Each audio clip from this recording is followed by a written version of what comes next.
Então, pessoal, vamos lá para mais uma aula de biologia, depois do nosso recesso de postagem de aula, né, no nosso portal de postagem. Vamos estudar nesta semana ponto referente à coordenação nervosa, né? A coordenação nervosa referente ao ser humano e todos os animais como um todo. Vamos lá. Já a medula espinhal, que é um órgão em forma de cordão localizado no interior da coluna vertebral, é protegido pelas vértebras. Ela conduz impulsos nos dois sentidos, entre o cérebro e os órgãos do corpo. Além disso, ela integra as informações vindas do sistema nervoso periférico e responde a algumas delas emitindo comandos motores, sem que essa informação chegue ao encéfalo. Este processo é denominado resposta reflexa medular.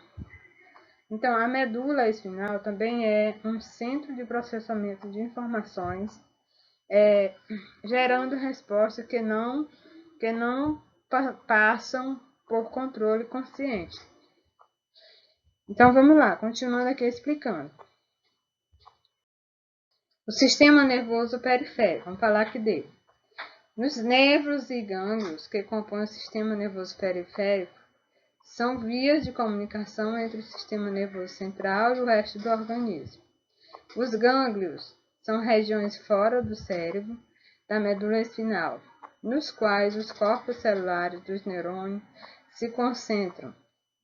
Nervos são conjuntos de neurofibras, que são os dendritos e axônios, envolvidos por tecido conjuntivo e por vaso sanguíneo que se originam no encéfalo ou na medula espinal, nos quais se dirigem para diversas áreas do corpo. Então, de acordo com a sua função, os nervos podem ser classificados em sensoriais, motores ou mistos. Os sensoriais, eles levam sinais aos centros nervosos. Já os motores, eles levam sinais dos centros nervosos aos órgãos efetores, como músculos e gânglios. E os mistos possuem neurofibras sensoriais e motoras. É como que ocorre esse sistema nervoso periférico, certo? Então, vamos falar agora do sistema nervoso autônomo. Todos esses sistemas estão presentes no ser humano. Diversas atividades corpóreas são reguladas independentemente da nossa vontade. Não controlamos, por exemplo, o ritmo cardíaco, a digestão ou a taxa respiratória. Os órgãos responsáveis por essas funções estão ligados a nervos e a gânglios, que compõem o sistema nervoso autônomo. Nesse sistema, também controla glândulas e músculo não estriado. Os nervos e os gânglios do sistema nervoso autônomo estão reunidos em dois grupos: o sistema nervoso simpático e o sistema nervoso parasimpático. Essas porções produzem efeito antagônico.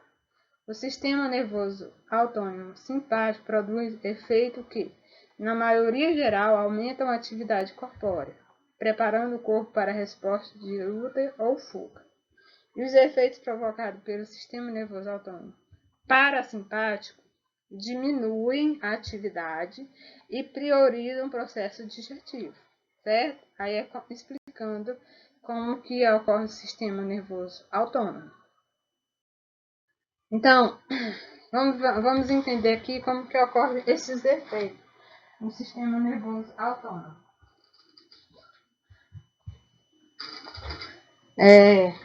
Os órgãos e a estrutura corpórea, como vocês estão vendo aí, a pupila, vias aéreas, o coração, o estômago, o fígado, o intestino e a bexiga urinária.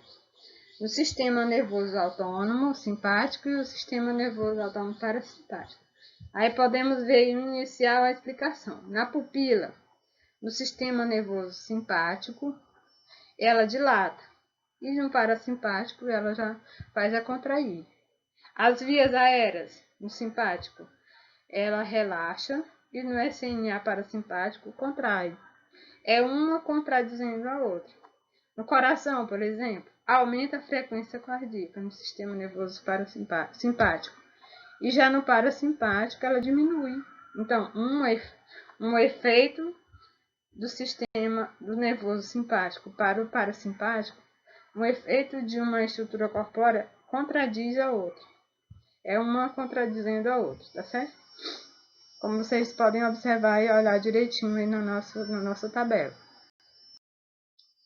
Então, quase já fechando a nossa aula, nós temos aqui falando sobre a saúde do sistema nervoso.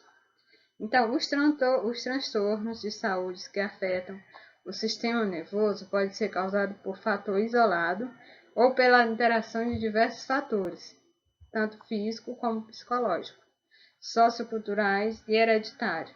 Então, entre as doenças que estão relacionadas ao sistema nervoso está a depressão, que está muito presente nos dias atuais, né, de problema de depressão, a meningite, a poliomielite, e os órgãos do sistema nervoso também podem ser danificados por quedas ou choques mecânicos, podendo lesar o cérebro através de pancadas na cabeça, os chamados traumatismo craniano. Tudo isso está relacionado à saúde do nosso sistema nervoso. Aí, voltando bem, falando aí da meningite, a meningite é uma inflamação das meninges do encéfalo. Já a poliomielite é conhecida como a paralisia infantil. Essa doença geralmente causa paralisia dos membros inferiores. Ela foi erradicada em 1990 graças à vacinação. Mas aí ainda existe, precisa ser vacinada as pessoas, né? Existe também ainda dentro do problema da questão de saúde do sistema nervoso as doenças neurodegenerativas, como o mal de Alzheimer e o mal de Parkinson, como vocês estão vendo aí, né? Estas doenças, geralmente, elas causam enfermidade, né? Estão associadas ao envelhecimento do organismo e provocam a perda progressiva das funções do sistema nervoso central por degeneração ou morte dos neurônios. E aí, alguns cuidados gerais com a saúde podem prevenir o desenvolvimento de doenças do sistema nervoso, como evitar consumir substâncias que alteram as funções nervosas, como drogas e álcool.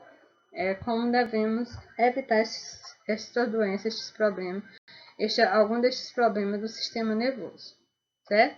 Então, quase finalizando nossa aula, nós temos aqui esta referência deste livro, que é o que a gente usa mais para gravar nossas aulas e preparar elas. E aí nós vamos preparar uma pequena atividade sobre a aula para vocês melhor fixar o aprendizado com relação ao sistema nervoso. Coordenação hormonal, tá bom?